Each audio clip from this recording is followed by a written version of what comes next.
You're in for such a treat to learn more from my friend John Ray. He's a podcaster, business owner, man of faith, but he also has this incredible book that is so helpful for all entrepreneurs. And I'm so excited for you to hear from my friend John. Welcome to Market Mavericks. I'm Matthew Eford. Join me as I speak with leaders who are redefining industries in every corner of the market. From startups to established businesses, we'll uncover the strategies, challenges, and insights that drive success. Get ready to be inspired by the Mavericks who are shaping the future of business. Welcome, everybody, to Market Mavericks. I'm your host, Matthew Eford, and I have my friend here with me, John Ray. And I'm so excited for you to hear a little bit more about John and the podcast that he has, but really the book that he has and some of the insights that he's found through writing this book and how he's helping coach people on it. So, John, for those who don't know you, I know a lot of people that are listening to this in the Atlanta area do know you, know your voice. They listen to your podcast already. Tell us a little bit about John. Tell us what's the type of work that you do. Well, thank you, first of all, Matthew, for having me on, and thank you for the great work you do in getting the word out for so many folks and in the work you do in your business. Thank you for that. So I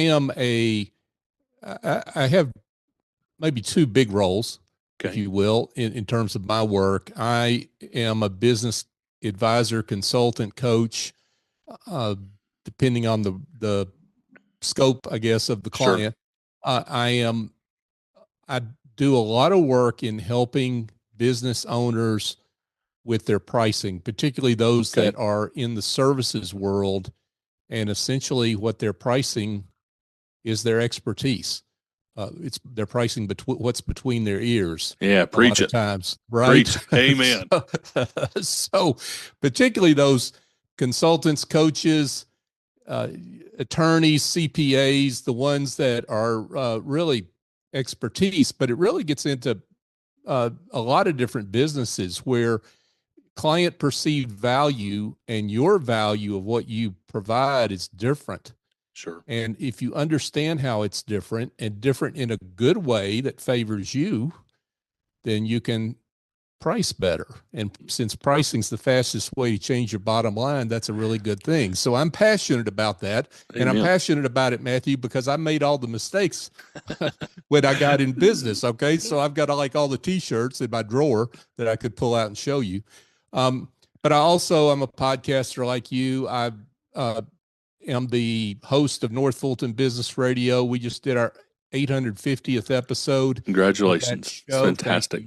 I can't believe we've come this far, but it's because we've got great support from the folks in the North Fulton region and beyond. And I'm honored to say I've had you on my show. So, it was a pleasure to be there with you. It definitely was. So that's in a nutshell what I do. And I've written a book about my pricing journey, what I've learned from that, and trying to help others. And it's called The Generosity Mindset: A Journey to Business Success by Raising Your Confidence, Value, and Prices. And it kind of goes in that order. I love that. So let's talk through that. Let's give us kind of high level overview. Why did you write the book, right? You have a passion for this. Obviously, anyone who knows you, who meets you, who talks to you just for a few minutes, they know you have a passion for this. They know you have a passion for small business owners and their success. But talk to us, like, how did the book start? Where did that come from? Well, it started really with my mistakes. And when I left corporate, got into business, I made all the pricing mistakes that a lot of people do. Even though I had come from working with pretty big companies in corporate. Sure. And, here's the thing, but we don't get a lot of training as small business owners in pricing. Sure. In fact, I noticed the other day, the Small Business for Dummies book, you know how many, it's like about 250 pages. Very nice book. Very well done. You know how many pages there are about pricing? I don't. I haven't personally read it. 4.5.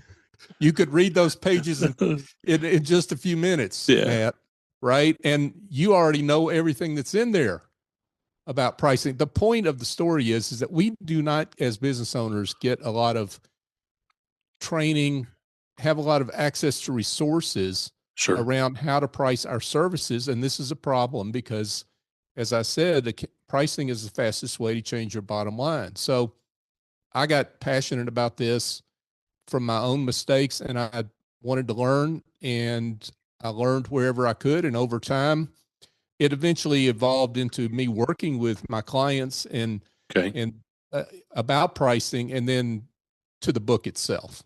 Okay. I love that. Yeah, I heard years ago, and I think I've shared this on the podcast. I know I've shared it on other ones I've been on, but I heard someone speak, and they shared this idea of if you could give one message to every entrepreneur, right? If you could put it on a billboard in every city, and they said, I would tell them, charge more and be worth it.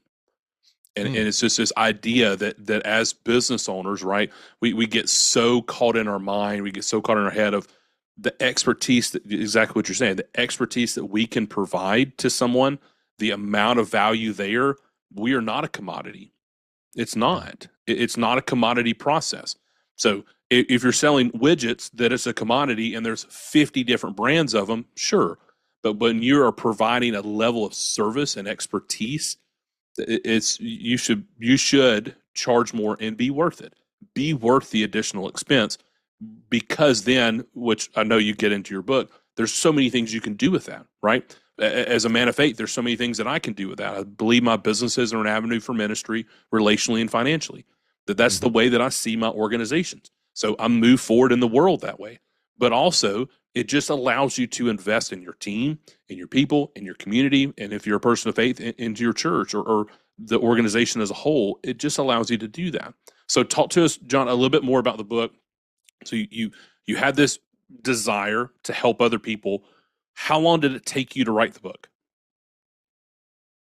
Well, here's the real answer. 11-ish years. I mean, from the time I started my business but in terms of when I actually started on the book, it's probably about 13, 14 months. I was smart enough to get a book coach to help me. Shout out to Anita Anderson. And I had but see, I had a lot of content that I had already written. Sure. And so it was just a matter of putting that together in a coherent way. And so that's what, that was the process. I love that.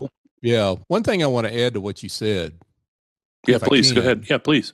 About being good and charging for it, being the expert and charging for it. Here's the magic. The magic is as good as you think you might be. Your clients see more value in you than you see yourself. It's a fantastic point. Let's dive in a little bit more on that. So a small business owner is listening to this, right? They hear you say that. It goes in one ear and out the other. So let's dig in just a little bit more. Talk to us about what you mean by that. Well, let me use you as an example, your company as an example, if I can. So you are an expert in lighting commercial and residential buildings. Yeah. But let's take a commercial space that you and your folks do such great work with. So yes, you are experts at that. But here's the thing. What your clients derive more value out of that interaction with you than just your expertise. Sure.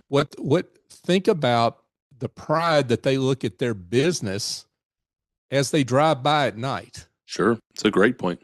That's worth something. Yeah. Think about the enhanced branding that gives them in the minds of their clients that drive by and look at that business and think, I really need to check them out, right? I mean, I've been thinking about it. I need to check them out. And you cite statistics about how much outdoor lighting can help the actual bottom line of a business. But it's more than just the bottom line. It's the reputation, their branding, and how they look in the community. And that has tremendous value. And if you're a business owner, you have to lean into that intangible value that clients see or derive from your product or service that often you don't see yourself unless you ask.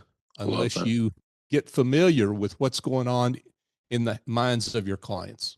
So what advice would you have? Again, small business owner, let's kind of drill in on them specifically. They're listening to this and they do pressure washing, they do Mhm. landscaping, they're a painter. There's all sorts of home services based businesses, healthcare based businesses that listen to this. But talk to me about this idea of how do they get into their client's mind to ask themselves those very intentional questions. That helps with your marketing pitch, right? That helps with your marketing collateral, that helps with Mhm. your pricing across the board. It's just better to get there. But how do they get there?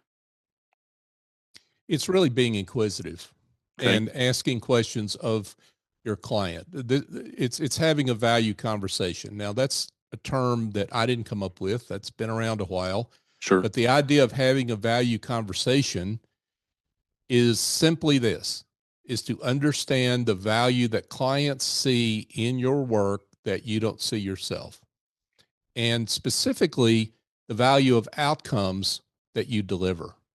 So the outcomes that you deliver are more than just the service. yeah, So I just got my house painted and outside, okay, brand new kind of style and everything. sure, So, my naturally my wife was in charge of the colors and so sure, forth. And so my concern out of that was how she felt about it, because I'm happy if she's happy. sure. But Happy wife, happy life. Yeah, I got you. exactly. Um, but when she looked at it, she was like, "Wow, this is even better than I thought it would be." Wow, See, that's what that painter is selling. They're not selling paint on the side of the house. They're not even selling necessarily doing a great job at it, even though that's part of what they've got to do. What they're sure, really selling is how the client feels about the transformation that they received. yeah, And that's what you've got to get to is when you're that painter or home services company and you step in front of that client and say, "Hey, why are we doing this today? What is it you're trying to accomplish here?" Um, and when you start asking questions like that, instead of getting down immediately to the job itself, sure, let's talk about the why. Why now? Why didn't you do this last year? Why not just put it off a year? yeah. I mean, I love that. when you start asking questions like this, uh, you get into the mind of that client and you understand where they see value. I love that. So, are you doing that on the initial phone call? Is that when your salesperson schedules the meeting? I mean, obviously, every business is different, right? But let's take it. The office calls, they pre-qualify the client or the potential client. Your Mhm. sales rep goes out and they meet with them. They close the deal. Then the work is done. What part of the process are you infusing all of those questions? Is it along the way? Is it on the front end only, on the back end only, or what's the process there? Yeah, along the way, both front end, back end, wherever you can get in there to ask a question and Cool. wherever you have the patience. Okay. It's really on us as Yeah. business owners to have the patience, not to make the sale immediately, not to get at the particulars and scope of the job, Sure. but to get at the why of the job. Yeah.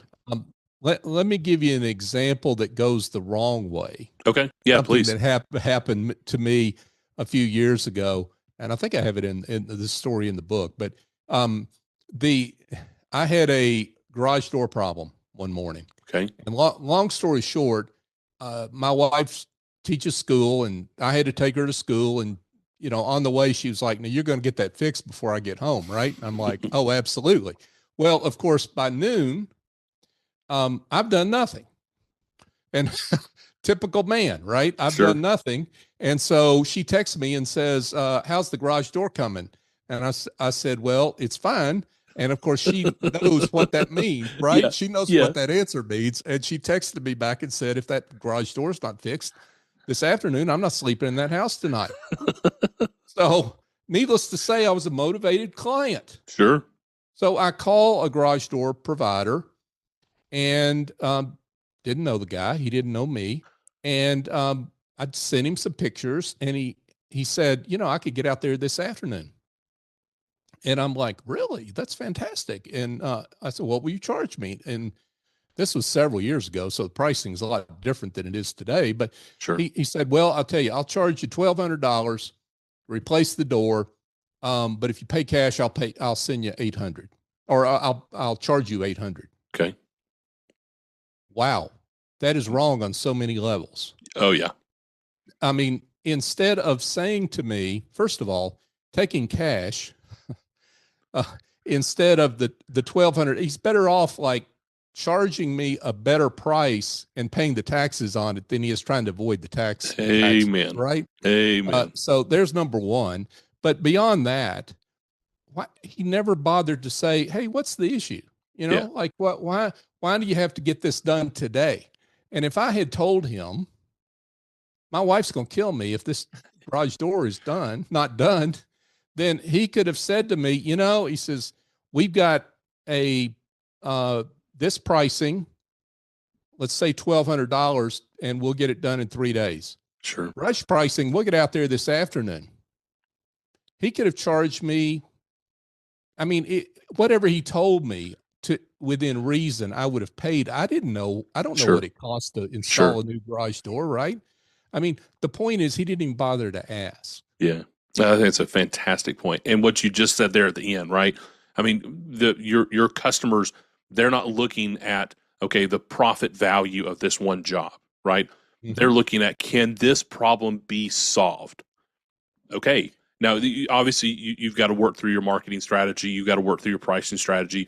You've got to know what the market can support, and are you worth the price? But your customers just don't know. They just don't know. Is it $500? Is it $5,000? I don't know. I want my door fixed. I don't Right. want my wife to kill me. Right? Right. I mean, if it's $50,000, okay, maybe there's something different. But I just was at a conference this past week when we were recording this, and we were talking about static pricing versus dynamic pricing. Mm. And I love that analogy in the home services space specifically. Yes. This idea of, okay, you know, kind of static pricing, $1,200 fix a door, pretty standard. Yeah. But John, you need it today. That's totally fine. But I've got to pull a crew off another job or send a crew there overtime. They were planning on being home at 3:00, but now they're going to get home at 6:00 or 6:30. They may be late for dinner, but hey, you know, if they make an extra $300 today, they're willing to do that. Okay. Yes. Well, I'm not going to just take $300 out of the $1,200 door. I'm going to charge that to the customer, right? It's more work on me. So I love that analogy of asking that dynamic pricing, but getting into the conversation with the client instead of just, hey, I can do this, and then please don't do cash discounts. Please. Because it sounds good on the top level. I mean, I'm very conservative. I'm not private about that, but you want to do things ethically, number one, but number two, it provides the mentality it puts out there is just not the one that you want. The demonstration of your company, in my opinion, it is, you're not going to see that anywhere else except for like a mom and pop kind of thing. And so if you ever want to get past a mom and pop kind of feel, you can't do that. You just can't. Yeah, no, absolutely. And see, if you price it the way clients see value, you won't have to worry about taxes. You can pay Agreed. those taxes easily. Agreed. And what this guy missed is really simple. He missed that he wasn't selling a garage door. He was selling domestic tranquility. Yeah. And I'm going to pay more for domestic tranquility than I Amen. am a garage door, right? Yeah. And in your case, I'm going to pay more for better branding of my business than I am outdoor lighting of my business. Yeah. You see, this is why clients see more value in what we do than we see ourselves. Totally agree. Yeah, we had one of our speakers was talking about this idea of the outdoor lighting that we do for businesses and homeowners. Let's take the homeowners, for instance. His mentality is, if you don't get lights from me, you're going to die. And it's a playful thing he says from stage, but then he actually breaks it down. He says, okay, let's talk about that.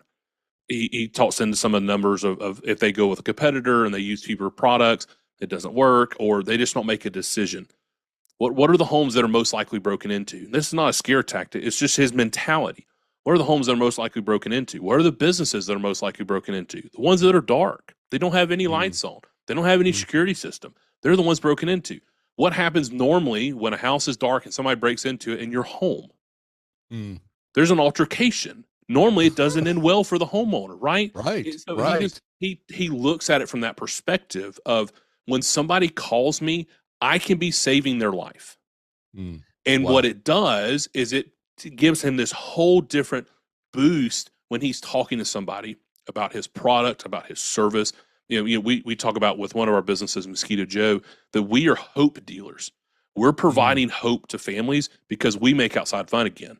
We get them off the couch, out of the front of the screen. We get them out as a family. They're creating memories. It gives them hope as a family that they can make it through tomorrow.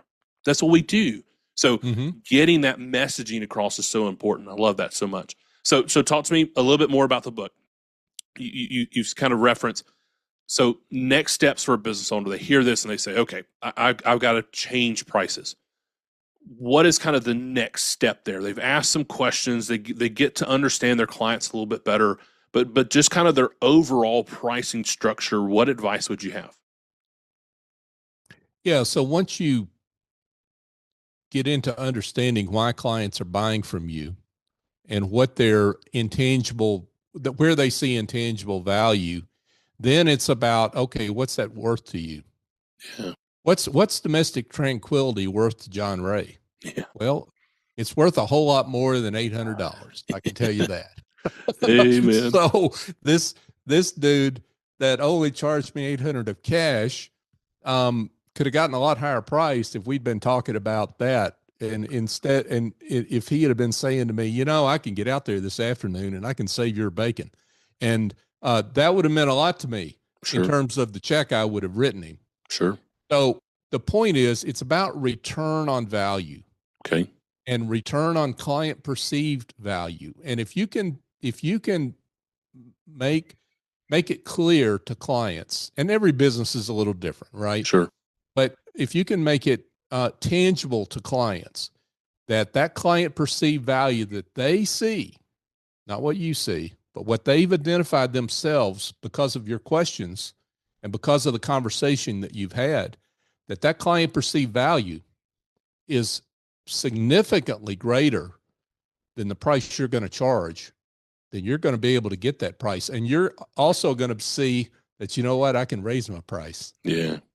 And this is not anything unethical. Sure. This is something where you're giving people value. And this is why I call it the generosity mindset. The book, The Generosity Mindset. Yeah. It is a generous act to give people value and give them a lot more value than what you receive in price. Sure. What is ungenerous, what is wrong, is to not give value. Amen. Right? And so people should not feel like they have some test of fair. I hate that word. Okay.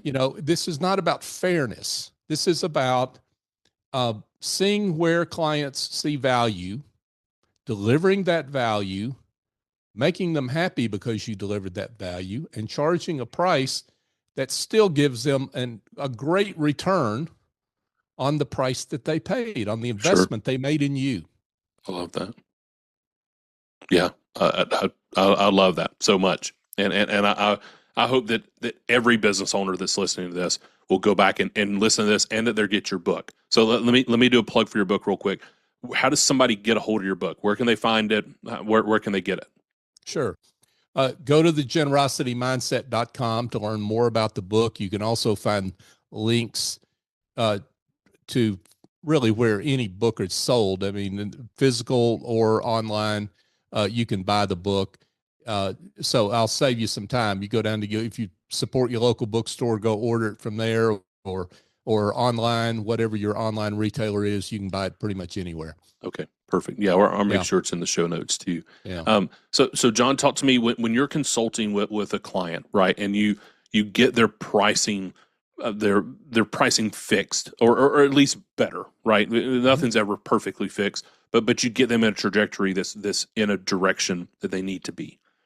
What is kind of the next thing that you do with them? What do you find when you work with small business owners, right? We love to hear from mistakes. And that's a question I'm asking just a minute for you personally, but give us some kind of insights in small business owners, larger businesses that you work with. What are you seeing as other pieces of the missing pie that they have that you help them with? Well, getting to a point where you're more choosy about your clients and you've Okay. got clients that where you're not taking everyone that comes in the door. Yeah. And if you're taking everyone that comes in the door, you've got a problem. And because nobody serves everybody well, I certainly don't. And there are clients for which we're not a good fit. Sure. And so part of it is understanding the clients that you best serve and that you're going to give the most value to, and focusing in on those type of clients, and then also getting to a point where if you choose, and choices are great as for us business owners, if you choose, you can actually serve fewer clients and make more money. Amen. Now, I know that sounds heretical to a business owner, but it is true that you can do that if you adequately price, and you price to your best fit clients. Yeah. The ones, and so if you're willing to do that, willing to think in those terms, then following this road will get you there. So how does a business owner, how do they look through the past, say, 12 months and they find their best clients? What kind of process do you take them through when they're evaluating? Like, I don't really know. I've never sat down and looked at my clients. I do the work, I get paid, and I move on. Mm-hmm. Help them kind of think strategically for a minute, right? That we're, as owners, we should be working on our business, not in our business, right? But as a solopreneur, like, you are your business. So talk to that person specifically. How do they look back and then start making some changes to move forward? Well, there's a few quick things you can do. I mean, those clients, if you're in home services, and referrals and testimonials, Google reviews are a big deal. If you look at those clients that went out of their way to post a Google review, 5-star Google review for you, and it's glowing, and you didn't ask them to do that, It's a great point. that is a great client that you need to follow up with to say, tell me more about your experience. Yeah. Those clients that want to buy more from you, those are the ones that, like, they love Matt and Matt's team so much, Yeah. that whatever Matt offers, it could be mosquito extermination, it Sure. could be outdoor lighting, it could be rowboats on the Chattahoochee. They're happy. Whatever it is Yeah. Matt's got, they want to buy it. Yeah. Because their experience is so great. So those type of clients, those are really great clients to get under their hood, Okay. get into their head, and understand why they buy. And as you'll find common themes as you start asking these questions and spending a little time with them. Okay. And then you're making changes to your marketing, you're making changes to your pricing, you're making changes to your sales script, right? I mean, you're making those adaptations. I can remember you said earlier about letting customers go, or knowing that some people are not going to be the right fit for you, right? Mm-hmm. That we're not all things to all people. And I can Right. remember early on firing customers and the impact, and we still do, but the impact it makes on your team, right? That you're, especially as you build a team and they come to you as the owner and they give you feedback and you actually do something with it, instead of just say, hey, you've got to work with this really difficult customer. I know they're a pain. I know they're a jerk. I know they, cuss the staff out, all the things, right? But they pay us money and we need to go do it. When you fire that person, to me, what it shows, at least what it's showing our team, is I care about them. Yeah. And then they're showing up better the next day. That they are more engaged. They are serving our good customers better because they know that we care about them. I care about our staff and I care about our customers. So it's that opportunity to kind of let someone go, as hard as it is, especially when you're early on, right? You gotta pay the bills, right? I'm looking at, I got to make payroll. I got to pay my light bill. I got to put food on my table for my family. I completely understand that. But getting to this point of saying, I'm not going to be all things, all people. In our industry, we call it chucking a truck. I'm not going to do 5,000 things. I'm not going to have my pickup truck that I have 55 different service lines that I do, because I'm not going to be good at any of them. And I'm probably going to be, I'm going to be a commodity in that standpoint. So I'm going to compete on price. And you live by price, you die by price.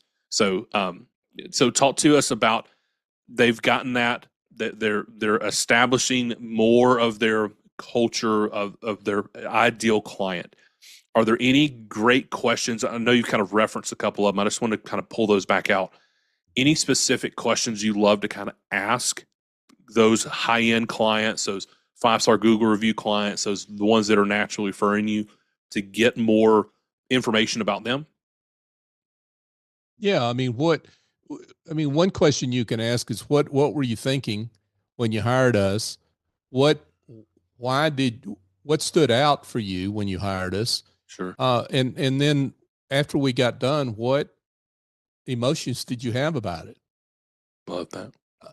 What was it that was a surprise, both good and bad? Yeah. Were there any negative surprises?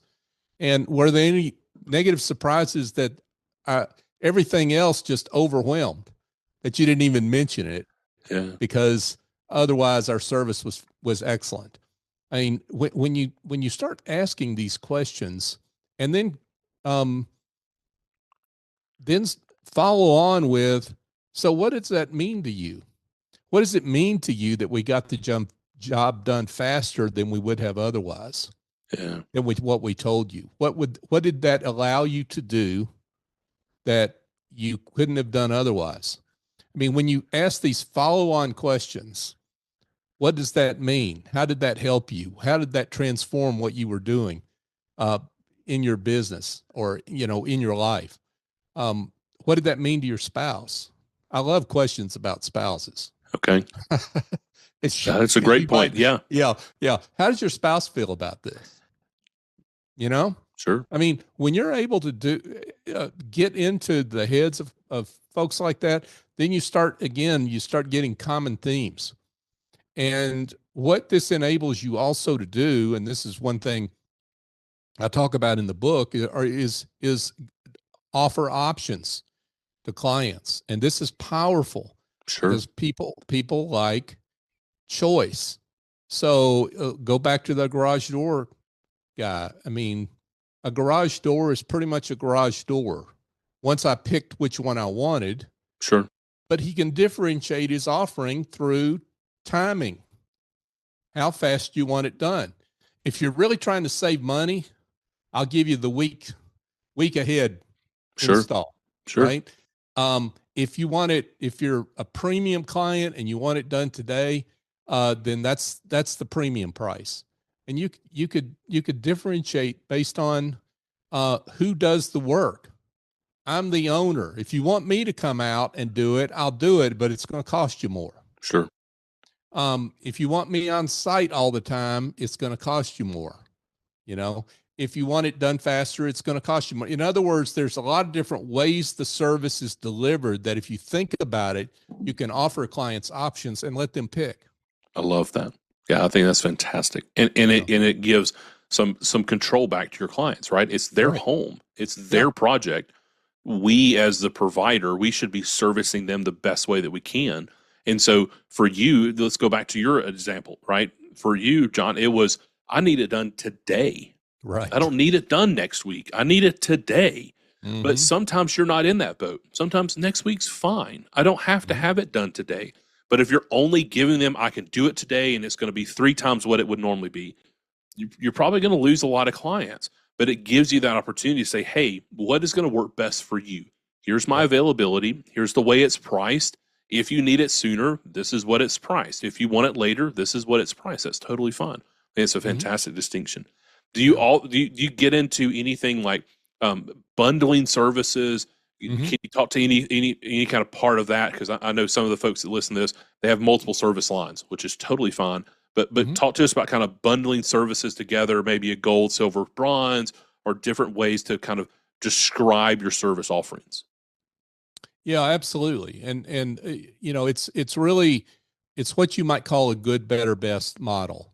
So good being the let's call it the Volkswagen version of what you sell. Okay. You know, better being the Chevrolet version, Okay.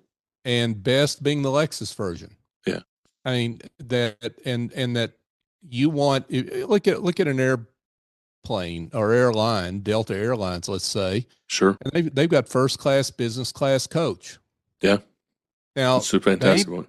yeah. So if you look at the the the seating chart, they've only got about 10% or less of their seats are first class. It's because they sell those at such a high price that that's all they need. Yeah. And there's some exclusivity to that too, by the way. Sure. Um, and then you've got your basic. This is kind of the Volkswagen Joe Friday kind of straightforward version of what we do. And what you will find is if you offer options and you price those options correctly, what you'll find is most people will pick the middle. Okay. And because in behavioral economics, it's called a centrality preference. People don't want to be seen as too cheap. They don't want to be seen as overspending. It's a great point. Yeah. Yeah. So if you just offer options and give people that choice, then you're automatically raising your price instead of just giving them one choice. I love that. See what I'm saying? Yeah. Oh, yeah. That's a fantastic distinction. Mm-hmm. I appreciate you sharing that. So John, let's end on this. Thank you again for your time. You very generously shared with us a lot of information, right? If there's anything, I don't want you to summarize, but if there's anything else that you're looking across the room at a small business owner and they're just starting out, that maybe they're newer, they're a few years in, what additional advice would you like to give them that maybe you wish you would have had? That this is okay to do, and it's not only fair to your client, a term I hate, it is the right thing to do for your client to understand where they see value and charge based on that value and create win-win transactions and relationships with your clients. And I have, you are a man of faith. I am. Yeah. And let's just get to that real quick, if I can. Yeah, please. Because so many people that carry their faith in their business, they think, I've got to serve and I've got to help. Yeah. And you know what? Here's the problem. If you're not around, you're not going to be able to help. Yeah. That's a fantastic And so, point. so many businesses fail because they don't charge enough, Yeah. or because they are seen as offering something cheap because the price is too low. Yeah. And it's a too good to be true price. Yeah. And so it is up to you as a business owner to make sure that not only are you delivering value, but that you're pricing to that value so that you can pay the people you need to pay, so that you can create the kind of business that is sustainable, that's going to take care of you and your family. And this is not, there's nothing anti-faith or anti-Christian or whatever faith you happen to be. There's nothing anti-faith about any of this. And I talk about this a little bit in my book, is that these are principles that go way back. And so I would encourage people to get out of this notion that I have to like give things away. Yeah. I can't be successful. Yeah. It just, it doesn't fly. Amen. Preach, John. I love it. I completely agree. A man is worth his wages. And I hate to see people live this mentality of, I can't be successful. I can't go and do things. I can't charge people. I've got to give everything away. Mm-hmm. If the Lord calls you to that, then I'm not the Lord. I'm not going to speak for him. But if he calls you to that, then that's between you and the Lord. But if not, then charge what you're worth, and be able to, if you have a heart for other people, take from your profits and give. That's completely fine.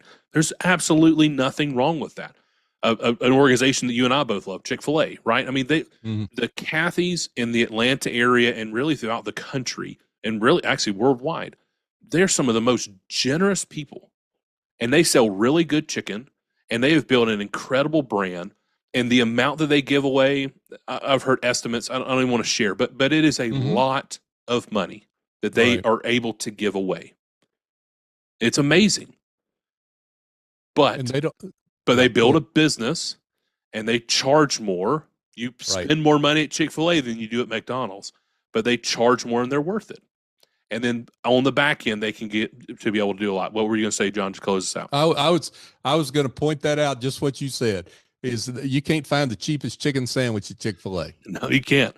But it's good, and it's good service, and it's a good product. Well, John, thank you so much, brother. I appreciate you sharing very much. Just one more pitch.